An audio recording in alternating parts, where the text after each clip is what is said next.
Please help me, Jessica. Please help me. It's been a living hell. In Northern California, CY is piecing together his life after losing more than $1 million in a crypto scam. I can never forget or forgive myself losing that kind of money. CY is one of tens of thousands of victims of a fast-growing new form of financial fraud called pig butchering. He asks to remain anonymous to protect his family. It started in October 2021 with a text message from a stranger. What was the name of the person you were communicating with? She claims her name is Jessica. The two quickly became friends. She shared photos, and CY talked about the pain of caring for his dying father. After nearly a month, the conversation turned to money. She started to introduce me into cryptocurrency, trading gold using cryptocurrency. Jessica showed CY how to invest by installing a trading app on his phone that he says looked legit. Little did he know he was a victim, pumping money into a sophisticated con. For the scammers, a pig fattened up for the slaughter. I logged back in. The account is gone. What did I do? That's 30 years of my wife and my life building up this wealth. Wealth that had suddenly disappeared. Panicking, CY begged Jessica for help. Please help me. I don't know what else I can do. I don't have any more money. I cannot borrow anything else. I lost everything. But Jessica disappeared and probably never even existed.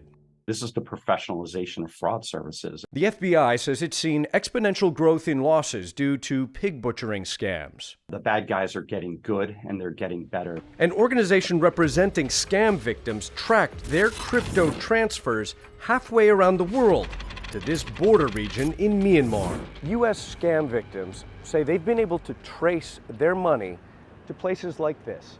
This walled compound across the river is just inside the territory of Myanmar.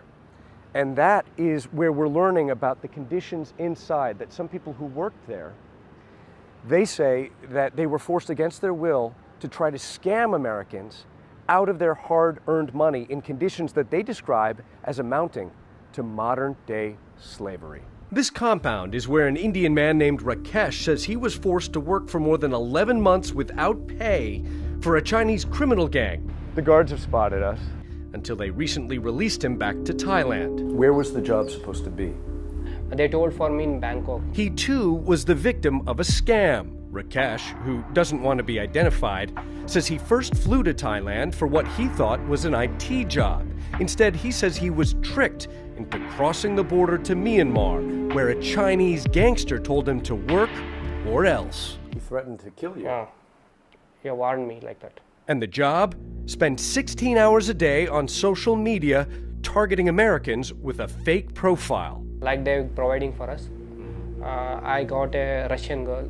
With using a Russian girl fake profile, I need to scam the people. Posing as a Salt Lake City-based investor named Clara Simonov, Rakesh flirted online with potential targets. 70 to 80% fall for fake love. Rakesh shows secretly filmed images of what at first glance seems to be an ordinary office.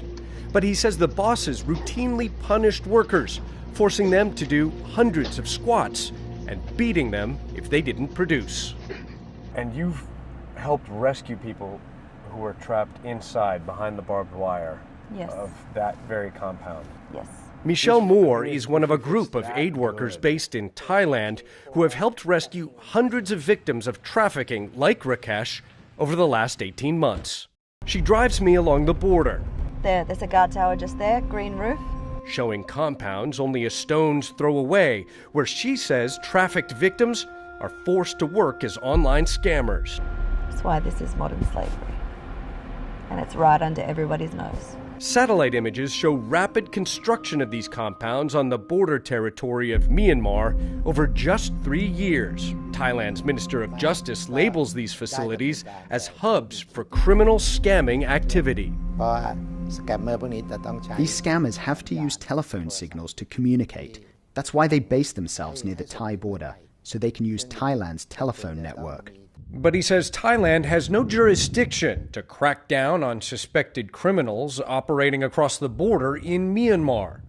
CNN asked the military government in Myanmar why it hasn't taken action against alleged criminal gangs operating on its territory, and did not receive an answer. So for now, it looks like no one is going to stop this poisonous cycle of exploitation.